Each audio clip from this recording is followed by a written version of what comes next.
ଜେଜେବାପାଙ୍କର ଆଜି 9 ଦିନ କ୍ରିୟାକର୍ମ ଯେଉଁ କୁହନ୍ତି ଗଙ୍ଗା ଅସ୍ଥି ପାଇଁ, ତ ସେଥିପାଇଁ ପ୍ରିପାରେସନ୍ ଚାଲିଛି।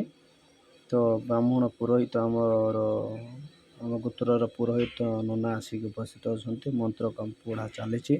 ପ୍ଲସ୍ ଯେଉଁ ନିଆଁ ଦେଇଥିଲେ ବାପାଙ୍କ ମୁହଁରେ ମୋ ଦାଦା, ସିଏ ବି ଅଛନ୍ତି।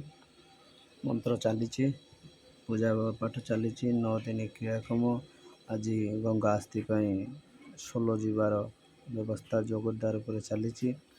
ଯାହା ହଉ, ଆଜି 9 ଦିନ କାମ ଦିନ ପରେ ଦିନ ଗତି କଲା ପରେ ଆଜି 9 ଦିନ ପର୍ଯ୍ୟନ୍ତ ଆସିଛି।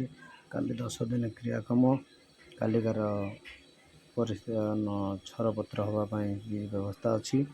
ତ ଆଜି ଯେହେତୁ 9 ଦିନ ସୋଲ ଯିବ, ତା ପାଇଁ ପୂଜା ପାଠ କରାହେଇକି କେମିତି କ'ଣ ସୋଲ ଯିବ, କ'ଣ କରିବ, ତାର ବ୍ୟବସ୍ଥା କେମିତି କ'ଣ ହେବ, ସମ୍ପୂର୍ଣ୍ଣ ଭାବରେ କାମଟି ଆଗେଇ ଚାଲିଛି।